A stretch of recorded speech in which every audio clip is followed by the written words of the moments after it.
இன்ஷா அல்லாஹ்வின் மகிமையை பற்றி இந்த வீடியோவில் காணலாம். ஒரு நாள் தாவூத் அலைஹிசலாம் அவர்களிடம் அவர்களின் மனைவி, இன்று கவசம் விற்று வரும் பணத்தை என்னிடம் தாருங்கள் என்று கூறினர். சரி, தருகிறேன் என்றார்கள் தாவூத் அலைஹிசலாம்.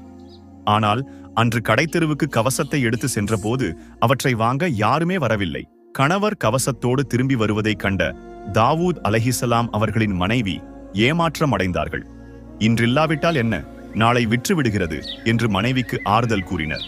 தாவூத் அலைஹிசலாம் அடுத்த நாளும் கவசம் விற்கவில்லை. அதற்கடுத்த நாட்களும் அதே நிலைதான் நீடித்தது. இதை கண்ட தாவூத் அலைஹிசலாம் அவர்களுக்கு பெரும் ஏமாற்றமும் வியப்பும் ஏற்பட்டது. அவர்கள் அல்லாஹ்வை நோக்கி, யா அல்லாஹ், இதுவென்ன பெரிய சோதனையாக இருக்கிறது, நான் என்ன தவறு செய்தேன் என்று ஏக்கத்தோடு கேட்டார்கள். அதற்கு அல்லாஹ், நீங்கள் உங்கள் திறமையை பெரிதாக எண்ணி எனது ஆற்றலை மறந்து இன்ஷா அல்லாஹ் என்று கூறாமல் உங்கள் மனைவியிடம் பதில் சொன்னீர்களே, எனவேதான்